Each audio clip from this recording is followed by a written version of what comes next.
We've just had one of the most inspiring questions ever asked in a Twitch chat ever. And I thought, you know what? Let's make it happen. Let's talk about what are the advantages of every god, what are the advantages of every minor god, and when should you consider going for them?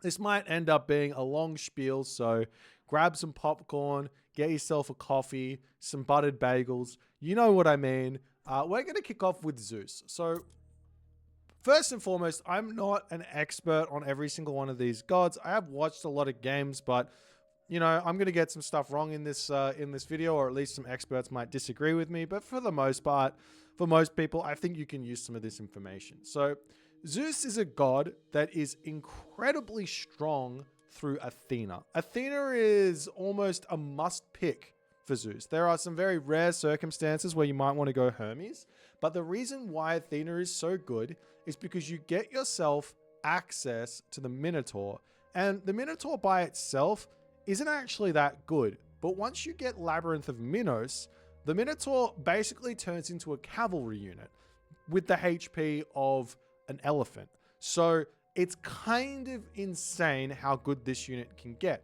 Plus, when you get yourselves the bonus favor, it becomes really, really good. So Zeus's advantages are going to be against civilizations which do not have the best heroes. So Norse, they have Herser. You can actually kill those Herser off pretty easily, pretty quickly with a whole bunch of archers, maybe some hoplites to tank in there as well. Lots of good options where that's concerned.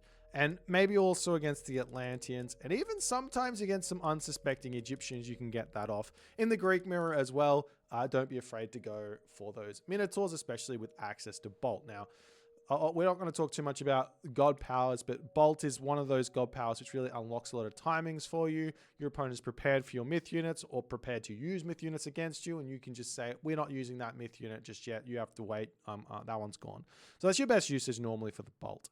Hermes' use cases generally boil down to when you want to be building cavalry against civilizations that you want to build cavalry against. So effectively, if I go Hermes, most likely I want to pair it with Dionysus so that I can make Thracian horses Spirited Charge Hippias. Mostly. I don't think I'm ever really wanting to make Thracian horses Spirited Charge Prodromus, though we could do a mix. For example, against Egyptians who want to go for Camel Rider, Chariot Archer. If we go Hermes, Dionysus and make pure cavalry versus that does force out spearmen, and the spearmen actually don't start working all too well until they've got Horus. So you do have a big timing, and also this bronze god power is really, really good. It in fact makes spearmen, I think it might even make Horus spearmen trade poorly against the fully upgraded Hippias. So you can actually spam bronzes with those Hippias to actually win a bunch of fights. It's quite pricey, right? At 150 plus favor, but the second cast at 150 favor with Zeus is definitely purchasable. Hephaestus versus Hera. Effectively, Hera is your mid-game kind of finisher. Hephaestus is your don't really see any advantages to be had. Let's go for Plenty Volts. Plenty Volt. The second Plenty Volt is very purchasable at only 200 favor. And any subsequent one after that is more of a like hyper late game thing when you've just banked up a bunch and you just go, all right, time to throw down the third one.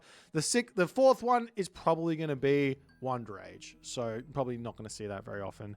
Though I guess if you're still spamming them, that's going to be when you want to get those out. But yeah, Hephaestus, Hera, it's just when you don't think you can finish the game or when you do think you can finish the game. And it doesn't really matter which god you're playing against. So it's just about the game state in that space. Hades. Hades is defensive powerhouse. Basically, you want to play a defensive game with him nearly all the time. The big weakness of Hades is he doesn't really have anything that boosts his cavalry. So as such, you really don't want to build cavalry all too often. You do get this big boost to your range units, which doesn't matter a huge amount to your Toxotes, but to your Peltast ends up being really, really good. So making Peltast as an answer to pretty much every single range unit is really, really good. So you can actually avoid going for cavalry with Hades completely just with that. And then when you pair that with the Hoplite and going Sarissa, it actually becomes really, really strong. So melee attack plus 10%, that's kind of like getting, it's giving you 0.8, I believe, more damage. But the upgrade that everybody likes to tout as why this Sarissa thing is so good is the melee attack maximum range plus 1. So basically you can think about this as the Hoplite gets into battle one attack before, 1 DPS or 1 second before a different melee unit would get into attack, which basically just means that in the fight, if you've got, like, so let's say 20 Hoplites out, you're going to be dealing an extra 160 damage of hack at the very start of the fight to give you a huge, huge boost. And obviously that number will go up with the more upgrades you've got applied to the Hoplite. The Aegis shield is also really good at keeping the Hoplites alive. So as you can see, just going Athena and combining it with Hades basically means Hoplite Peltas becomes really, really strong. There are some counters to this, but to watch out for, but very, very rare for most players to run into that. And honestly, you can gain a lot of elo just going Hoplite Peltas and mixing in some Hypaspist here and there if you need to. Ares, on the other hand, this god, I'm actually not sure how good it is anymore. It's really been toned down with the amount of damage that the Cyclops can do, but I assume it's still working. So if you want to go into Ares, you're probably going into it with the idea of going for Cyclops. This Phobos' Spear of Panic thing seems pretty good on the surface, is pretty good in practice, but is pretty impractical for a 1v1 game. It's more of like a team game sort of special, or maybe like a free-for-all sort of thing where you get the time to set up that army. As you can see, the Phobos' Spear of Panic is getting you 1 divine damage, which is something like giving a Hoplite an extra 2 melee damage. So it's significantly better than the Sarissa in terms of the damage it applies to a Hoplite, but you miss out on the Aegis shield. You do get yourself the Enyo's Bow of Horror, but as you can see, we probably don't want to build too many Toxotes anyways, because we want to go into those Hoplites. That's forcing out counter. Well, maybe if your opponent's going for counter infantry, you want to build the Toxotes, but nonetheless, they're already pretty good as it is, especially if you go through Apollo, which is a very, very good god for any time Aphrodite doesn't feel like it's going to get you value. So basically, Apollo is your fallback option, in my opinion, in terms of where the game state is. If you feel like I'm not going to be able to attack my opponent and get anything, that throws Curse's value really, really down. You want Aphrodite to either hold a position for you or win a position for you. If you don't feel like you need to hold a position, you also feel like you can't just straight up win a position, then Underworld is going to be the better call. So that's where you want to be sort of deciding. How do you get the icons to show up in text? This is, we've said this a million times, this is a Loggy's advanced tooltips, but check it out. Okay. Apollo, yeah. This Temple of Healing thing also has got some pretty niche ideas. This stacks, so you can actually throw a whole bunch of temples up on a defensive location, and you can actually get yourself a significant amount of health back per second. In fact, if you had 3 temples on a location, that's like 4.5 HP, right? Is that right? Hold on. This thing's busted. This heals 15 hit points per second to your allies. Oh, it heals only 3 targets at once. Okay. So it's not that crazy. It's still pretty good, though. It's kind of like having 3 priests. Or, no, 6 priests healing. That's kind of insane, actually. I think Apollo is pretty good. Just get temples up all across the map. Get Temple of Healing and profit. That's a really good tech. Maybe it's even make Aphrodite useless in a way, because this is just so good. I'm going to start abusing this. Also, Nemean Lions. If you can micro it and you get 4 Nemean Lions out and you get yourself Roar of Orthus, this is really, really good. Because what you want to do is you want to go, turn off the auto cast in the fight. Cast, wait, cast, wait, cast, wait, cast. And then following that, set it to auto cast so that the next time it comes off cooldown, if it's the fight still going on, you use them straight away and then you don't have to worry about it. So it's really, really good in the fight. Moving on. Hephaestus, again, this is exactly the same. If you feel, actually, Artemis almost feels better in like 95% of the situations, because Artemis has got access to this Shafts of the Plague tech, which makes your Toxotes a little bit stronger than what the slingers were to some degree. They're doing 1.5 divine damage over 6 seconds. I believe this stacks. So yeah, it's really, really, really, really, really, really, really strong. And it's almost worth it to go this every single time. You also get access to Beast Slayer, which makes your heroes get bonus damage, which deals with the weakness for Greek. And you also get the Chimera, which is a really, really powerful endgame myth unit. Hephaestus is maybe the time you want to get this is when you've rushed Mythic Age and you don't see any value out of going for Earthquake, which I don't see the point. So I'm not 100% sure when Hephaestus is great. I think maybe when you just don't want to throw the game and you maybe running out of resources, you need the resource boost from Plenty Vault. But most of the time, I'm pretty locked in on the Artemis. I guess in terms of god matchups, Greeks versus Egyptians is probably Athena. Norse versus Norse is probably Athena. Versus Atlanteans is probably Athena. And I guess versus Norse, you could try some Ares. And I don't think versus Atlantean or Egyptians Ares works all too well. And then, yeah, I think that's where you want to go. Poseidon, final god here for the Greeks. Hermes is like the best god for Poseidon, like 99 times out of 100. I'm not sure there's ever a real great time to go Ares. I've tried it out. I wanted it to work. There's probably a world where you can go Hoplite Peltas timing attack against Atlanteans, and it might work. Maybe. You have to hit a timing and prevent yourself getting killed by Implode at the moment. Now, if Implode becomes less oppressive, then there is a world where you just sit back, build up the Hoplite Peltas army, and then that army is just going to kill everything.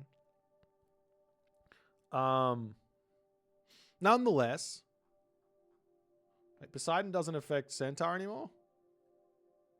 Doesn't it? Yes, it does. Myth units are still plus 0.4. I think it does. I don't know what that is. Anyways, so you want to go Hermes. You want to rush your opponent because you get access to Atlanta and you get access to Centaur. So you've got all of the advantage. All of the advantage going for an early attack with Hermes. And this is pretty much true for every single civilization here. So you want to be rushing every single civilization. Basically a 3:15 or a 3:30 classical age advance time is your stock standard here.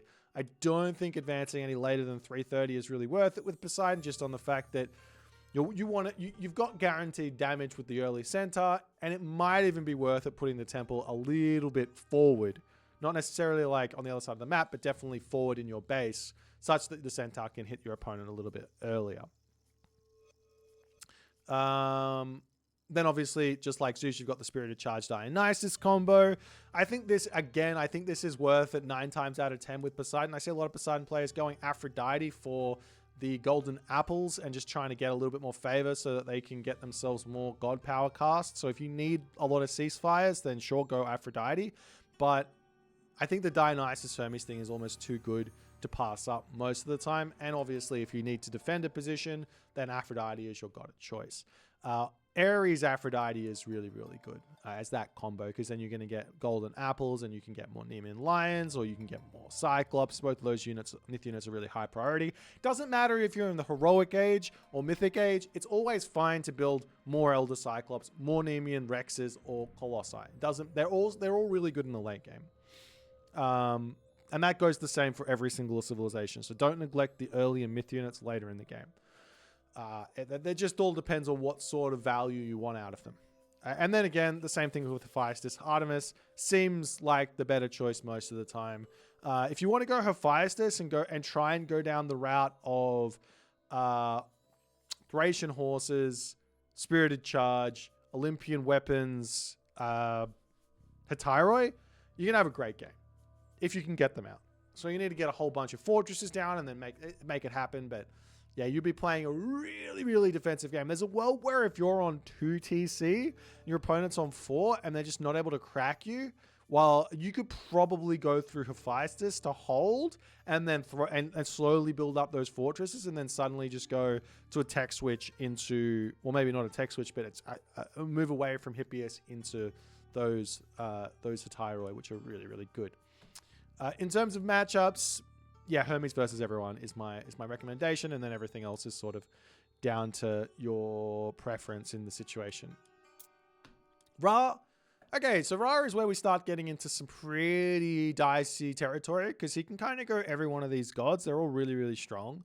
Bast, I would recommend kind of going up against the Norse and the Greeks, depending on what playstyle you want to go for and how open the map is. If the map's really closed, I wouldn't recommend Bast. But if the map's nice and open, Bast against Norse and Greeks is really good. And Tar is just good all the time. There's not really a bad map for Tar. Even the open maps, closed maps, water maps, doesn't matter. Tar is always good. So it's more of like a just tech option, like just throwing something different at your opponent. Really, really good. The technologies to really watch out for are all of them, but in particular, Sacred Cats is great. Obviously, Adds of Wet is great. This Scalloped Axe tech is really good. Electron Bullets is still decent. This tech is definitely worth grabbing, but it's not a huge deal if it comes in super late. Shadoof is amazing. So yeah, all of these, if you're building Sphinx, then Cryosphinx, Hierarcho Sphinx are really good. One thing to note is that if you combine Bast with Osiris or Horus, and you get, say, 2 or 3 mummies or Avengers out, and then click Eclipse, and you can do this with the second charge of Eclipse. It does cost 100 favor or 90 favor or something, but you can do it with the second charge of Eclipse. Is just get those Avengers out, and then make sure you micro them in the fight, and they will absolutely clean up human units. If there's any heroes there, you got to be careful of those. But yeah, those Avengers are brutal. So if you can get those out and click Eclipse, you will have a field day with an army like 10 times the size of your 3 Avengers, right? It's really, really strong. Or as same with the Osiris, right? Osiris is more of a bulky army, get that blob going, mummies, chariot archers, and some frontline, and then they're going to just pack a punch, and it's going to be really scary. As for the heroic age gods, if you go Sobek, you go Osiris, you get really strong camel riders. If you go Sekhmet, you go Horus, you get a really strong comp in chariot archers, spearmen. I would, at the moment, say most of the time, Sekhmet Osiris is your better call. Some of the time, the Sobek Osiris is your better call at the moment, just in terms of unit comps. But you can go Sekhmet Osiris. You can go Sobek Horus. That doesn't really matter. It just depends on the situation you're in. In terms of matchups for that, because this matters a little bit more, I'd say versus Greek, you could go Sobek Osiris, Sekhmet, Horus, whatever, 50% of the time. Doesn't really matter. Just depends on what they're doing. So you have to make some reactive calls to that. If you're going up against Norse, I would recommend Sekhmet, Horus every single time. You could go Osiris there as well. It's maybe more of a 50-50 chance on the Osiris versus Horus. But yeah, definitely Sekhmet against Norse for the Bone Bow Chariots is insane. And also for Slings of the Sun Slingers, in case he goes for too many throw an axemen and you can't deal with them when you need those, and you've already got the Slingers out. I would never go into Slingers I would never buy this Slinger tech if I didn't already have the Slingers out. I would just build Chariot Archers. It's not that big of a deal. But if you got the Chariot Archers out, then the Slingers become... if you got the Slingers out, get this tech, then the Slingers become really, really good, and you actually massacre the Thrown Axemen. Against Atlanteans, I would probably say Sekhmet Osiris here. I'll probably forget the Sobek in that matchup. Yeah, and against Greek, anything. Okay, in the Egyptian Mirror, I don't know. Honestly, probably Sekhmet is your better bet 9 times out of 10. Though in the Ra Mirror, you want to go for Sobek Osiris just so you can go mass camels. Though there might be a world where you can go Spearman, I don't know. Isis is much the same as Ra. You can do whatever you want with the Bast or Anubis, pretty much against anything. I actually rate Anubis against Greek. I rate Anubis against Norse. I rate Anubis against Atlantian. I rate Bast against Greek, Norse. Probably not Atlantean, though I might be wrong about that. Especially going Ancestors Eclipse into Osiris, and doing timing attacks and things like that. But I think Anubis is just better there, is my guess at the moment. I could be wrong on that. And then everything else is pretty similar. Nephthys is more of your go-to, I would say, with Isis, just on the fact that you need the priest help to deal with myth units most of the time. You can go Sobek there if you want to have some fun, but I think Nephthys is the strong one. Everything else is pretty normal. Thoth versus Osiris. Thoth is more of a mid-game god. It's not a late-game god. You go up for the mid-game power spike of just getting 1,000 extra resources a minute from this technology, Valley of the Kings. Cool. All right. Osiris is probably the god you want to go most of the time if you're not understanding why to go Thoth. Set. Same thing here. Anubis, Ptah, both very, very good. Ptah works on anything. Anubis works on anything except for Egyptians. Maybe it works on Egyptians. I don't know, but Ptah definitely is your option. I think there's some world where going like Anubis, Nephthys, Horus, or Anubis segment Horus, excuse me, for heaps of Avengers with getting this technology Necropolis and making your monuments give you more favor. And you can just spam Avengers out to bolster up your Bone Boat Chariot Archers, which could be a good idea. And similarly to the other two gods, Anubis versus Norse, Atlantian, Greeks. Ptah works versus Greeks, Egyptians, and Norse. Probably Atlanteans, you want to go Anubis. Thanks for the 19 months, Sun Raksha. All right, next one. Norse, Thor. Thor? This god here, Freya, is kind of insane. I see a lot of players going 4-setting, and I see the appeal. The trolls are really, really good. Hall of Thanes is decent. Dwarven Breastplate is amazing. But I think Freya, on the fact it's got this technology Sasrumnir and you really struggle against myth units, this one helps a ton. So I'm not 100% sold on which way to go with this Civ. Plus, you also get Thundering Hooves. Norse struggles really a lot against Archabalds, and this helps with that because it speeds up your cavalry so they can catch up those archers and kill them so they can't just kite them to Kingdom Come. So, yeah. But let's go through the matchups. I think against Greek, Freya is just better nearly every single time. On closed maps, you might want to consider 4-setting, but I think Freya is just better. Against Egyptians, I think 4-setting might be the better bet, just on the fact that you need that healing spring. You need the trolls to help support your defense. You're going to be under the pump from the Egyptians. If the Egyptian player decides to be a little bit more passive, Freya's better, but you're going to have to do some metagaming on what they're going to do to pick which one to go there. Against Norse, Freya probably is better, is my guess, though there could be a world where going for Dwarven Breastplate Berserks could work, or Herdman or whatever, but I think Freya's your better bet because you're mostly going to be building cavalry to kick the game off and for the rest of the game as well. And against Atlanteans, I think that 4-setting is the better call, just on the fact that you need those Berserk, that Dwarven Breastplate Berserks, because it really, really makes all the difference. Skadi, Bragi. Bragi's just better. I don't think you should ever pick Skadi unless you're going to lose the game. If you got no army, you need to freeze the army to get some time. It's kind of like a minute-long ceasefire. But yeah, Bragi is just better in nearly every single way. You get this tech called Valhalla. You get this tech here, Swine Array, boosting your infantry units quite a bit, which is huge. Plus, you get infinite flaming weapons, which is even better. You really want to be using this. This is insane. This is one of the reasons why Norse is so good, is that you get those multiple flaming weapons. And in the Mythic Age, I think Tyr is better 99 times out of 100, though. Some people are telling me you need to get this Sons of Sleipnir tech to deal with Archabalds, and you need the Fire Giants to deal with Archabalds. I don't believe it. If you've gone Freya, you don't need it. I think this is enough to help your cavalry to deal with Archabalds. But maybe I'm wrong, and you do need to go Baldur if you're dealing with someone spamming those out. But yeah. All right, so Odin. Same thing with Freya. This is just your better pick every single time. Heimdall's a troll pick, but you can have some fun going through the Safeguard Rixthaler option, spamming town centers. This could actually work really, really well in a team game if your team is going to be supportive of it. But yeah, the Freya option is just better. In the Heroic Age, I think you want to go Njord 9 times out of 10. I still see Odin players going Skadi. I think it's wrong. Njord, I think it's better most of the time. Skadi to deal with like myth unit spam that you can't you need to freeze the myth units to deal with. So for example, if your opponent's doing some sort of like fast mythic sort of tech and they're going to be spamming myth units at you and you need to freeze them the place to kill them, then yeah, but the only real decent part about Skadi, in all honesty, is this tech here, Winter Harvest. The Frost Giants, honestly, they're not that good, in my opinion, not compared to the Jotun. Ring Giver outclasses Winter Harvest, in my opinion, in terms of a decent tech.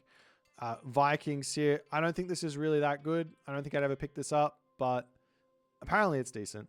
Anyways. And then same thing in the bottom here. I just think tier's better.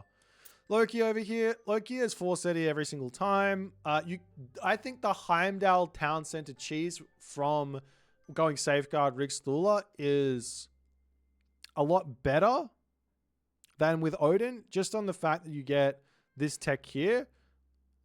Gatherers and Dwarves into Berserks are 50% cheaper, which means you can actually convert all your villages to Berserks for half the cost. All of them for 2,000 resources, which is insane. You can get yourself a 200 pop army for 2,000 resources.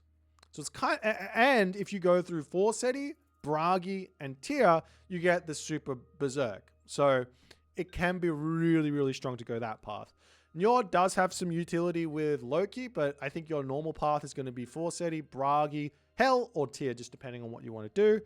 Heimdall Njord is the other sort of path where you're going down, or maybe Heimdall Bragi Tier as well, but Heimdall Njord has got some real strong timing attacks with like a semi-fast heroic to try and break a position. And yeah, Heimdall Bragi Tier for the Berserk Narok. I don't really think there's much to think about matchup-wise. You're either going for something, I guess against like a attacking Egyptian. They don't really exist at the moment, but Heimdall Njord to break them nice and quick. That's kind of it. Maybe against Gaia, you could make a fast heroic work against a town center cheesing Gaia. Could be an idea. Just on the fact that you can hit like a heroic age at like 6 minutes and then just all in them. I've got some people in chat asking what's wrong with Frost. There's nothing wrong with Frost per se. It's just not as good as getting out 7 Walking Woods and then being able to cast it 3 minutes later for another 7 Walking Woods. And the Jotun and the Mountain Giant's better. So Frost doesn't, you can't kill an army with Frost. The army just sits there. It's not very strong. It really feels super underwhelming. Like, you can Frost and go and raid them and kill off a whole bunch of villages or idle the economy or something. You can Frost some villages and like idle the economy, which might actually be the better use after I think about it for a little bit. How long does it last for? It lasts 50 seconds. So if you Frost like 30 villages, that's a lot of resources lost for your opponent. So that might be your best bet at the moment. Nonetheless.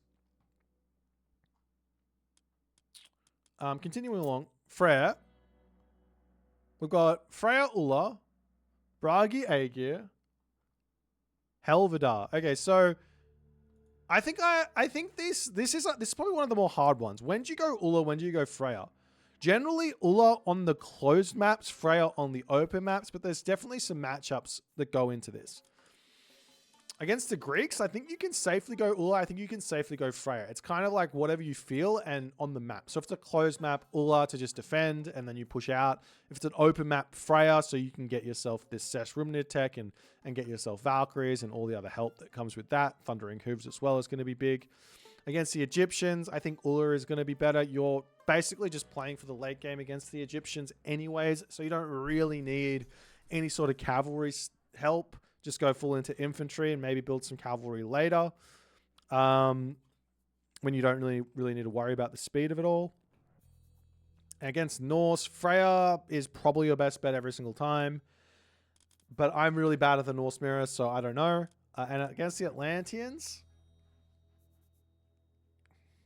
I think Freya is probably your best bet against the Atlanteans. Just on the fact that I think you do need this tech to deal with the myth spam of Uranus and Kronos. Against Gaia, you can probably go Ulla, but you're going to lose that matchup if you go into a boom war.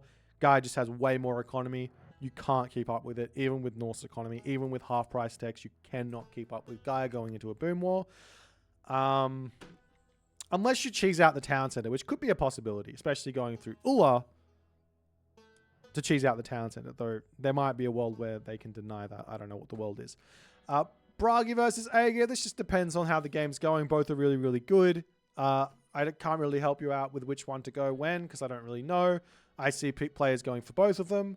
Hell versus Vidar is much the same. These are both really good. It doesn't really matter which way you're going. I guess Vidar is better in the late game, just on the fact that you can get this tech here, Twilight of the Gods, which is plus 10% hit points. And then you get this tech as well in the late game, Freya's Gift, which is 10% hit points. So that's good too. Okay, I guess the Atlantians. Kronos, Prometheus is better every single time. Though Leto has some cheese options, which I have experienced. I don't rate them. I think that you should be planning to get cheesed against Kronos, and you should be able to deal with it every single time. I don't think it's a consistent approach. So Leto is kind of on the downer. There is a world where just massing automatons, like going for a fast second town center, massing automatons could be a way to play, but then I don't know. But yeah, Prometheus is good against Greek. It's good against Egyptian. It's good against Norse. It's good against the Atlanteans. I just leave it there. Hyperion is next. You've got the Satyrs, all the other good stuff. Sons of Slipnir. No, Sons of the Sun here. Not Sons of Slipnir. What am I talking about? This tech is awesome. Hyperion is your better bet 99 times out of 100. The one time Rhea is better is when you're going for a very specific Behemoth Rush. So if your opponent does something like grabs 3 town centers and you're staying 1 town center as Kronos, you can go for Rhea and break through that position really, really easily. In the Mythic Age, Atlas is better 99 times out of 100 against everything. Helios is okay in team games and free-for-alls, but this Implode right now is really strong. Anyways. Uranus. I think Uranus is much the same, though you can go Oceanus if you want to tech down that way. I think Oceanus versus Loki is fine, but Prometheus versus Greek, Prometheus versus Egyptian, maybe Oceanus versus Egyptian actually, but definitely Prometheus versus Greek, definitely Prometheus versus Norse, and definitely Prometheus versus Atlanteans. But yeah, Loki and the Egyptians, Oceanus seems like a decent idea. Hyperion versus Thea. This is just up to personal preference, depending on which way you want to go. If you want to go down the cavalry route and go for Thea, if you just want to play like someone who wants to just mass some Satyr and use that chaos to try and kill them, then yeah, go for that one.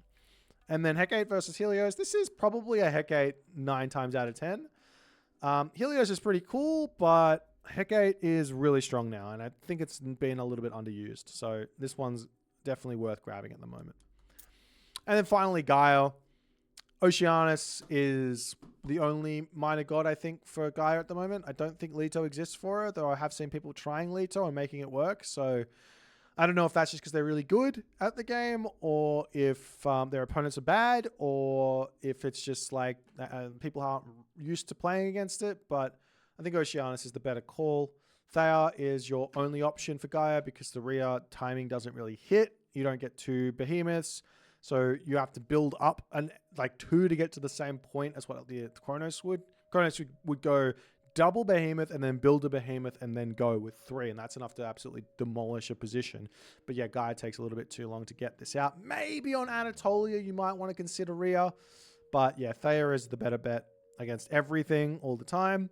And then in the Mythic Age, Atlas is just better than Hecate. But if you feel like being a little bit hipster, you can go for Hecate. And it's not bad at all. There is this tech here, which makes your myth units faster. So that helps your Dryads, that helps your Stymphalian birds, or your Caladria. You probably don't want to build Lampedes. You probably just want to keep saving up for more Hesperid's trees. And then you just get more Dryads out. Celerity, Dryad, and also getting that mythic rejuvenation tech for them. Not a bad idea. Obviously, if you go Atlas, you get access to Titan Shield, which is insane. I haven't seen anyone use this Devotees of Atlas tech, but I think it's insane as well. Alrighty, that's the thing. Hope you guys enjoyed it. I have talked for 34 minutes and 45 seconds. So that's enough. If you did enjoy it, do hit the follow button and all the other good stuff, and we'll see you in the next one.